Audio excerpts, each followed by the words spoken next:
Good morning, student.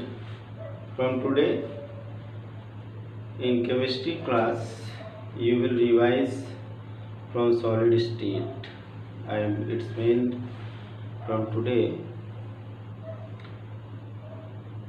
Your revision start from the solid.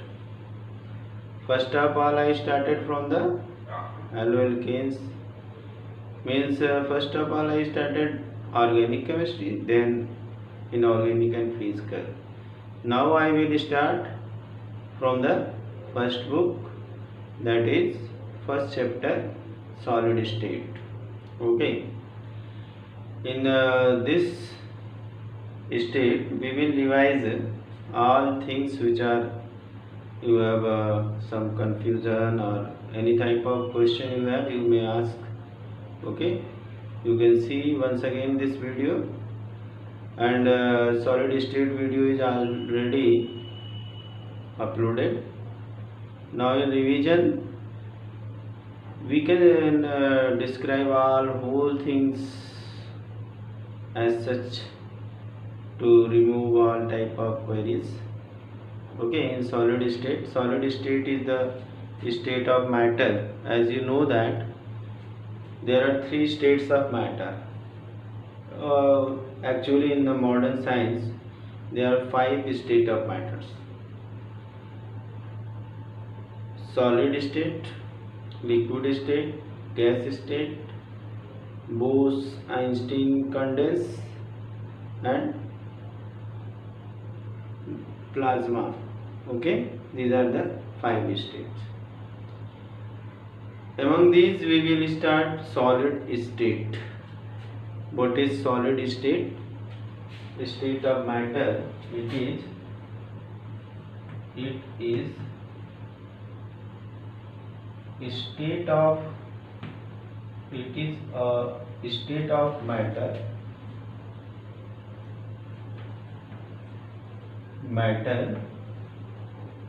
in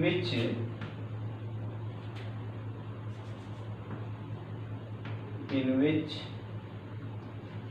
substance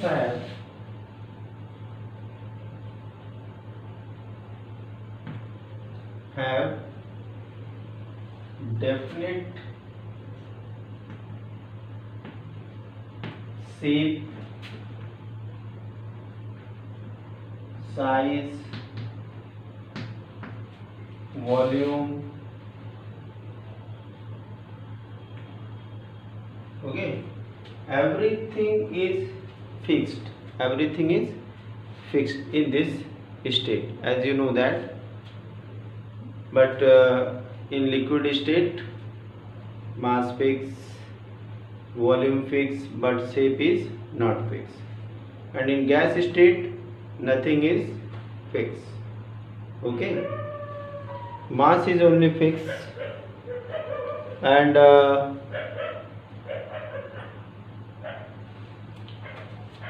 these substance solid matter or solid matter or substance has you can write matters have definite shape, rigidity, low compressibility,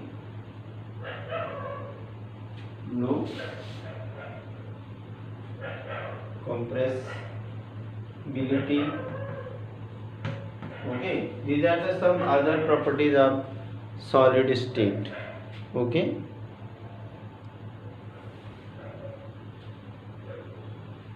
and constituent particles are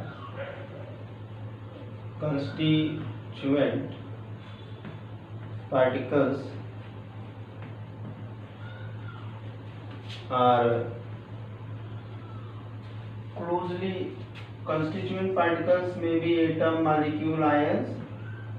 Atoms, molecules, or ions, anyone can be. Constituent particles are closely packed. Particles बहुत close packed होते हैं। Particles क्या होते हैं? बहुत close packed होते हैं। आई बात समझ में? तो देखिए पहले सॉलिड स्टेट क्या है? State of matter in which substance have different shape, size and volume. Everything is fixed. Everything is fixed. Okay. Next one is the solid matters have rigidity, compressibility, low compressibility, rigid होते हैं। ठीक है, solid जैसे ये क्या है? Rigid है। ठीक है, एंड लो कंप्रेसिबिलिटी मीन्स जैसे अब ये इसको हम कंप्रेस नहीं कर सकते। अगर पंप है, गैस भरी है तो उसको हम कंप्रेस कर सकते हैं, तो वहाँ पे कंप्रेसिबिलिटी है। मगर सॉलिड स्टेट में कंप्रेसिबिलिटी क्या होती है? बहुत लो होती है। गैसियस स्टेट में बहुत ज़्यादा होती है, सबसे ज़्यादा कंप्रेसिबिलिटी होती है। ठीक है, और ये जो पार्टिकल्स होते हैं किसी पर्टिकुलर शेप में आकर के, एक कंस्टिट्यूएंट पार्टिकल्स जो होते हैं, चाहे वो एटम, मॉलिक्यूल और आयंस हैं, वो एक पर्टिकुलर शेप में अगर क्लोजली पैक हो जाते हैं। वो शेप ऐसा भी हो सकता है, क्यूबिकल भी हो सकता है, हेक्सागोनल भी हो सकता है, कैसा भी ये शेप हो सकता है।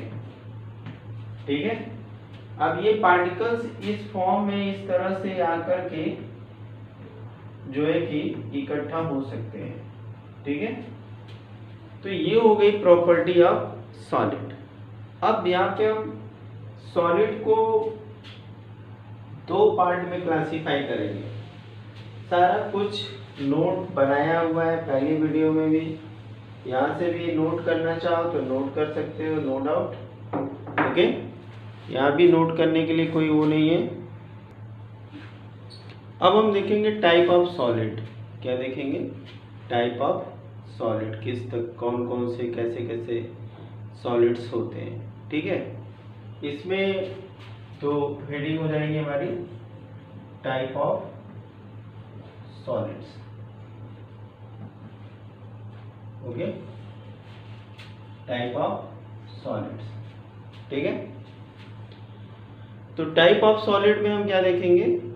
टाइप ऑफ सॉलिड में ये देखेंगे कि दो तरह के सॉलिड होते हैं। एक तो टू टाइप्स, यहाँ पे लिख देंगे two types. Okay, first is crystalline,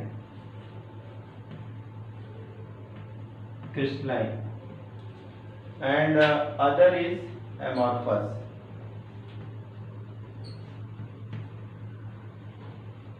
Other is amorphous. First is crystalline, other is amorphous. There are two type of crystal. There are two type of solid: crystalline solid, okay, and other is amorphous solid. ठीक है, अब ये crystalline solid और amorphous solid में क्या difference है ये हम देखेंगे।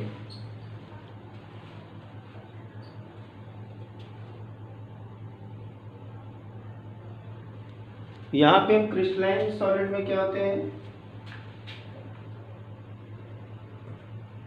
These are there are regular arrangement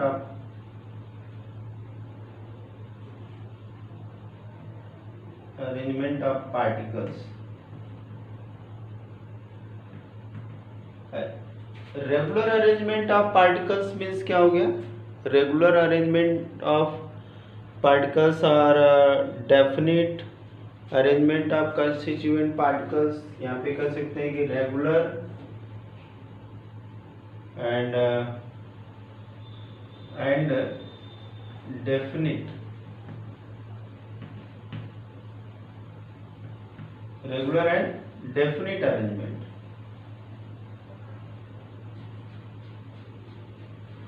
of constituent particle।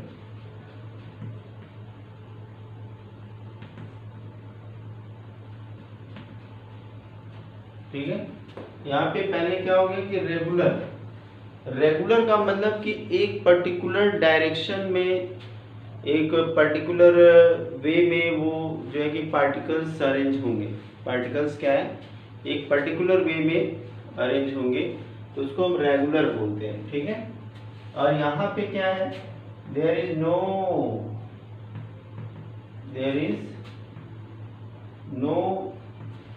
Regular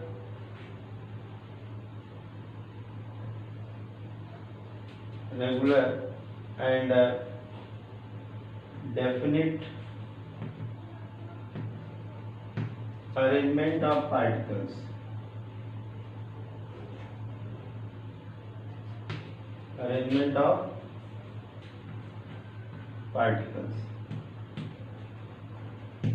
यहाँ पे कोई डेफिनेट अरेंजमेंट नहीं होता है।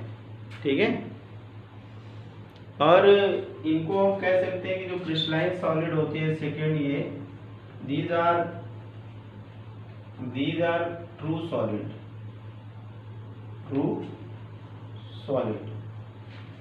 but ये क्या है, these are pseudo solid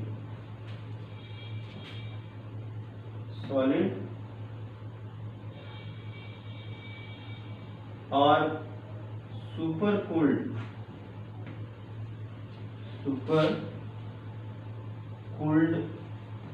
liquid. Super cooled liquid या स्यूडो सॉलिड जो होते हैं वो कंटिन्यू एक पर्टिकुलर शेप में पड़े नहीं रहते हैं, ये दिख नहीं रहा है, थोड़ा ऊपर लिखते हैं इसको। ओके, थोड़ा इसको हम ऊपर लिख देते हैं, तो यहाँ लिख देते हैं दीज आर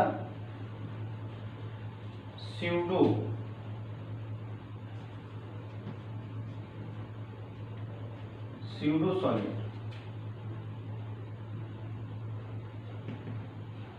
और super cooled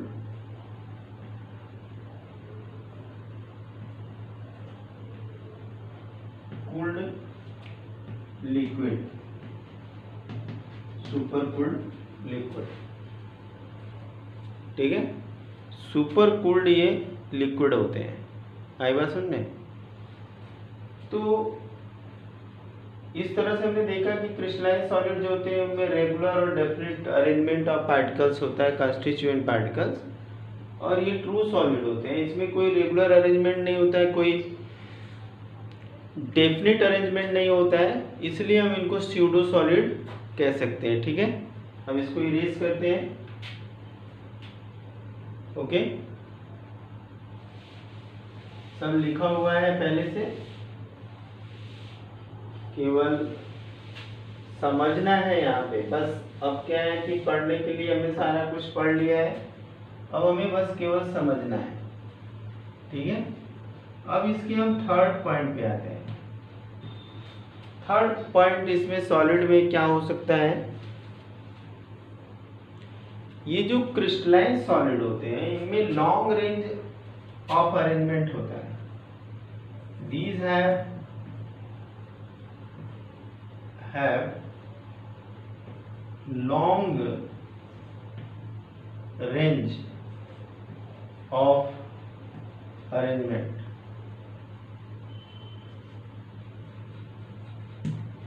Okay, in space। ठीक है, स्पेस में लंबी, इसलिए हम क्रिस्टलाइन सॉलिड को बड़े बड़े फॉर्म में बना सकते हैं। ठीक है, लेकिन यहाँ पे शॉर्ट रेंज होता है। These have short range. यहाँ पे एमॉर्फस है, याद रहेगा ना, एमॉर्फस बोलना नहीं चाहिए, हम उसी में कंटिन्यू चल रहे हैं। और ये क्रिस्टलाइन सॉलिड, ठीक है, हमने यहाँ नंबर कंटिन्यू किया है तो बोलना नहीं। These have short range arrangement of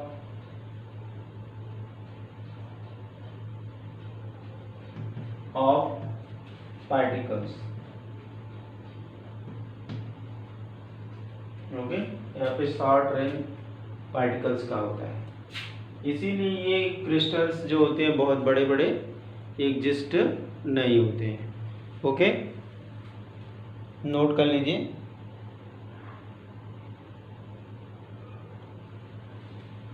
next सबसे जो इंपॉर्टेंट यहाँ पे है कि these are an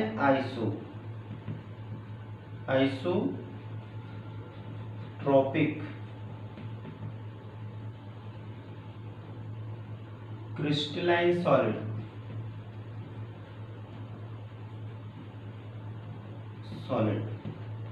These are anisotropic crystalline solid का मतलब क्या होगा, जो फिजिकल प्रॉपर्टीज होती हैं वो सारी फिजिकल प्रॉपर्टीज डिफरेंट डायरेक्शन में डिफरेंट होती हैं, इसलिए एन शब्द यहाँ पे आया। एन आइसो का मतलब, आइसो का मीन्स हो गया सेम, एन का मतलब हो गया डिफरेंट। ठीक है, mean that is different physical properties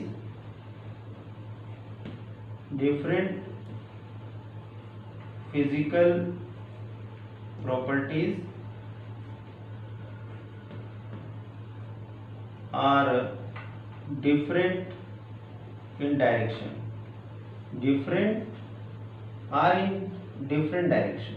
are in different direction. ठीक है, समझने की जरूरत है, नोट करने की जरूरत नहीं है, सब पढ़ा हुआ है, सब दिखाया जा चुका है, खाली अभी हमें यहाँ पे क्या करना है, समझना है। ठीक है, सारा फोकस समझने पे होना चाहिए कि हम क्या पढ़ रहे हैं। लिखने के लिए बहुत लिख लिया, पूरी बुक खत्म हो गई, लिख के हमने सारे नोट्स दे दिए, लेकिन अब हमें क्या फोकस करना है, हमें समझना है।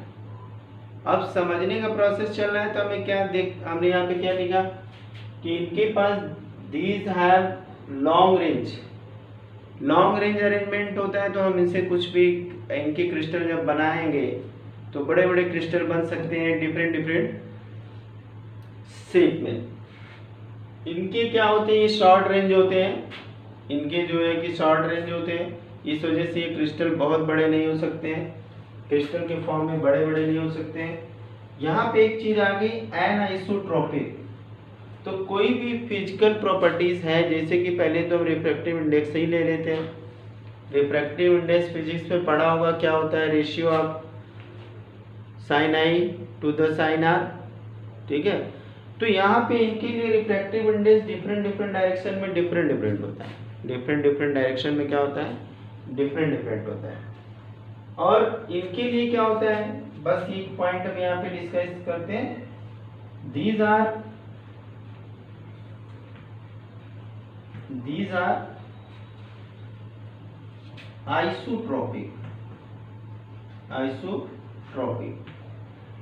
आइसोट्रोपिक का मतलब क्या हो गया, अभी हमने बताया। आइसोट्रोपिक का मतलब क्या, same direction. Physical properties are, that is physical properties are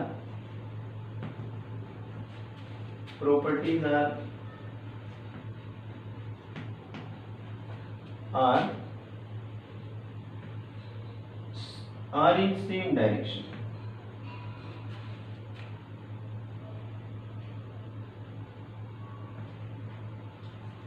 are same in same direction, same in different भी लिख सकते हैं, डिफरेंट डायरेक्शन।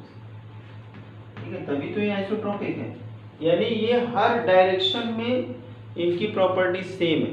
हर डायरेक्शन में क्या है, इनकी प्रॉपर्टी सेम है, लेकिन इनकी प्रॉपर्टी डिफरेंट डायरेक्शन में डिफरेंट है। ओके स्टूडेंट, अब इसके बाद कुछ और प्रॉपर्टीज हम इनकी देखेंगे। ओके, अब यहाँ पे हम लोग पांचवी प्रॉपर्टी देखेंगे। ठीक है, they have sharp melting point, they have sharp melting point. Sharp melting point का मतलब क्या हुआ? शार्प मेल्टिंग पॉइंट का मतलब हो गया कि जिस टेम्परेचर पे इन्हें मेल्ट करना है एकदम डायरेक्ट उसी टेम्परेचर पे मेल्ट करेंगे। अगर कहीं टेम्परेचर दिया है कि 10 डिग्री सेंटीग्रेड दिया हुआ है मेल्टिंग पॉइंट, तो वो 10 डिग्री पे ही मेल्ट करेंगे, न कि 10 डिग्री .1 पे मेल्ट करेंगे। ये शार्प मेल्टिंग पॉइंट होता है।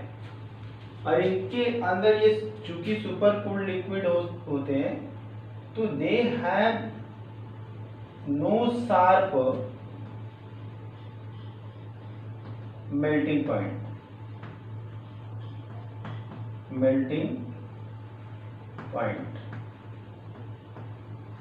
यहाँ पे मेल्टिंग पॉइंट जो है शार्प नहीं होता है। दूसरा यहाँ पे हम नेक्स्ट 7th देखते हैं कि अगर इनको हम कट करेंगे तो कोई एक पर्टिकुलर शेप में कट हो जाएंगे। अगर हम इनको कट करें तो क्लीन क्लीवेज हमें मिलता है यहाँ पे, ठीक है। दे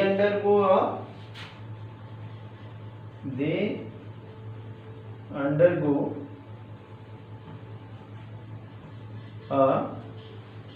क्लीन क्लीवेज,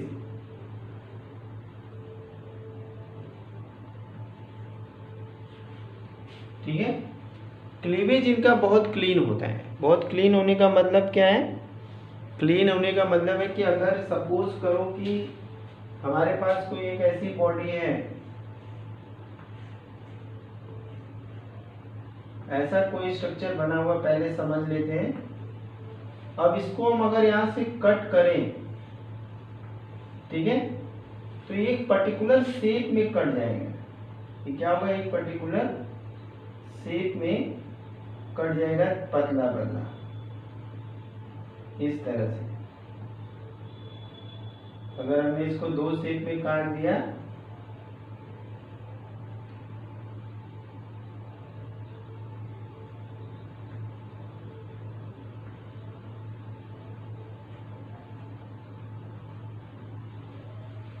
ठीक है, तो ये 2 पार्ट में ऐसे कट जाएंगे। तो यहाँ पे क्लीन क्लीवेज का मतलब ये होता है, क्लीन क्लीवेज का मतलब ये होता है कि ये 2 पार्ट में कट जाएंगे, ठीक है। लेकिन यहाँ पे इसके केस में क्या होता है? इस वाले केस में यहाँ पे अगर हम देखना चाहें तो क्या होता है? यहाँ पे इस वाले केस में ये होता है कि अगर ये कोई शेप का कोई क्रिस्टल है, एमॉर्फस सॉलिड है, इसको हमने यहाँ से हम जैसे इसको कट करना चाहेंगे तो कोई एक दूसरे शेप में ये कट के गिर जाएगा। ऐसे कुछ शेप में ये कट जाएगा। यानी यहाँ पे कोई क्लीन क्लीवेज नहीं है। यहाँ पे क्योंकि ये ब्रिटल होता है, एक तरह से कह सकते हैं ये ब्रिटल होता है। There is no clean cleavage, ठीक है। यहाँ पे क्लीन क्लीवेज नहीं होता है, ये टुकड़े टुकड़े हो जाएंगे, मगर ये एक पर्टिकुलर शेप में टूट जाएंगे, ठीक है। कुछ और एक प्रॉपर्टी देख लेते हैं। यहाँ पे एक लास्ट, ये तो हमारा 6 था, ये 7th हम यहाँ पे देखते हैं कि these have a definite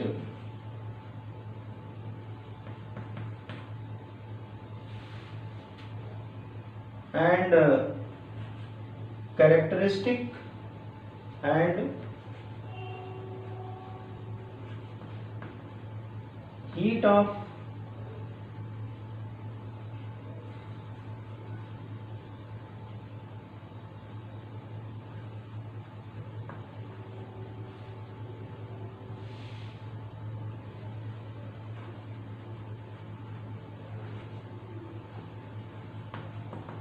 characteristic heat of fusion, heat of fusion, ठीक है। हीट ऑफ फ्यूजन जो है यहाँ पे कैरेक्टरिस्टिक होता है, मतलब कि एकदम neat and clean heat of fusion है। एक पर्टिकुलर फ्यूजन का वो हो गया पॉइंट, तो उसी पॉइंट पे फ्यूजन होगा, ठीक है। और इनके पास कोई भी जो है there is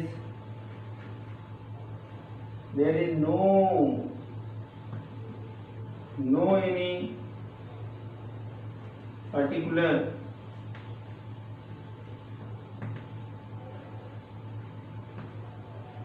heat of fusion, ठीक है। कोई हीट ऑफ फ्यूजन का कोई पर्टिकुलर वो नहीं है। तो आज हमने ये सारे डिफरेंसेस देख लिए कि क्या क्या डिफरेंस है एमार्फस में और क्रिस्टलाइन सॉलिड में, ठीक है।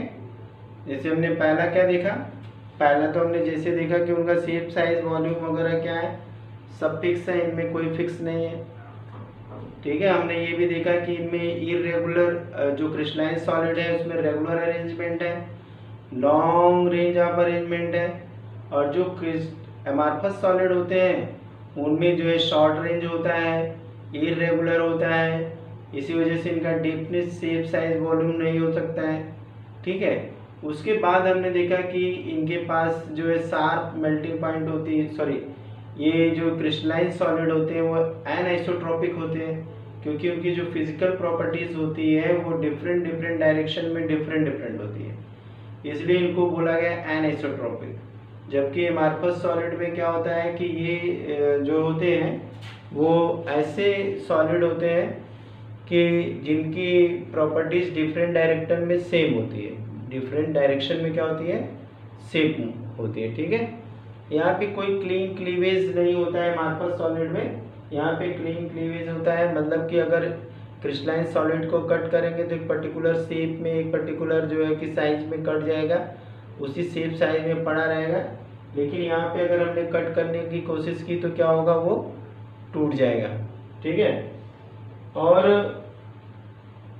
इसमें डेफिनेट एक हीट ऑफ फ्यूजन होता है, एक अपना हर एक सॉलिड का अपना एक क्रिस्टलाइन जो सॉलिड होते हैं उनका अपना एक कैरेक्टरिस्टिक हीट ऑफ फ्यूजन होता है, ठीक है, जो कि हमें ये देखने में जो है एमार्फस सॉलिड में नहीं मिलता है, ठीक है। तो ये एक चीज़ और हमने बताया था कि जो हमारे क्रिस्टलाइन सॉलिड होते हैं वो एकदम ट्रू सॉलिड होते हैं। क्रिस्टलाइन सॉलिड क्या होते हैं, ट्रू सॉलिड होते हैं। लेकिन जो हमारे एमार्फस सॉलिड होते हैं वो स्यूडो सॉलिड होते हैं। स्यूडो का मतलब ये सुपर कूल्ड होते हैं, धीरे धीरे ये वर्षों तक मेल्ट होते रहेंगे। जैसे कि कभी एग्जाम्पल के रूप में अभी देखा होगा कि हमारे जो घरों में विंडोज़ में विंडो पैन्स में जो शीशे लगे होते हैं, जब हम उसको फिट कराते हैं तो क्या होता है, बहुत टाइट होता है, ऊपर से नीचे एकदम बराबर होता है। लेकिन जब कुछ महीने बीतते हैं, धीरे धीरे हम देखते हैं कि वो ग्लास पैन्स क्या होते हैं, धीरे धीरे ढीले होने लगते हैं। साल बीतते क्या होता है, नेक्स्ट ईयर आते आते क्या होगा कि वो बहुत ज़्यादा ढीले हो जाते हैं, इवन गिरने टूटने का भी डर होता है। तो ऐसा क्यों होता है? ऐसा इसलिए होता है कि जो हमारा ग्लास होता है वो सुपर कूल्ड या स्यूडो सॉलिड है, वो टेम्परेचर पा करके धीरे धीरे मॉलिक्यूल नीचे की ओर आ रहा है। ऊपर का हिस्सा पतला हो जाएगा और नीचे का हिस्सा क्या हो जाएगा, मोटा हो जाएगा। ऊपर का हिस्सा पतला हो जाएगा और नीचे का हिस्सा क्या हो जाएगा, मोटा हो जाएगा। तो जब नीचे का हिस्सा मोटा हो जाएगा तो ऊपर का हिस्सा जब पतला हो जाएगा तो वो फ्रेम के अंदर क्या होगा, वो लूज हो जाएगा। तो ऐसा इसलिए हो गया क्योंकि ये एमार्फस जो हमारा ग्लास है वो एक एमार्फस सॉलिड है और वो कंटिन्यू उसके पार्टिकल मूव करते रहते हैं टेम्परेचर चेंज होने के साथ साथ, और इसकी वजह से वो जाकर के नीचे की ओर इकट्ठा हो जाते हैं और मोटे हो जाते हैं, और जो है कि ग्लास पैन जो है कि वहाँ पे लूज हो जाते हैं। तो इस वजह से एमार्फस जो सॉलिड होते हैं उनमें उसका कारण भी वही हमने बता दिया कि इरेगुलरिटी है, लॉन्ग रेंज अरेंजमेंट नहीं है, आइसोट्रॉपिक नेचर है। तो इन सब कारणों से जो है कि ग्लास में ऐसे चेंजेस आते हैं। लेकिन अगर कोई क्रिस्टलाइन सॉलिड है तो जिस शेप में आज है उसी शेप में 10 साल बाद भी हमें मिलेगा, उसमें हमें कोई चेंज होने वाला नहीं दिखेगा, कोई चेंज उसके अंदर नहीं होगा। तो आज के लिए बच्चों ये इतना ही। Have a nice day.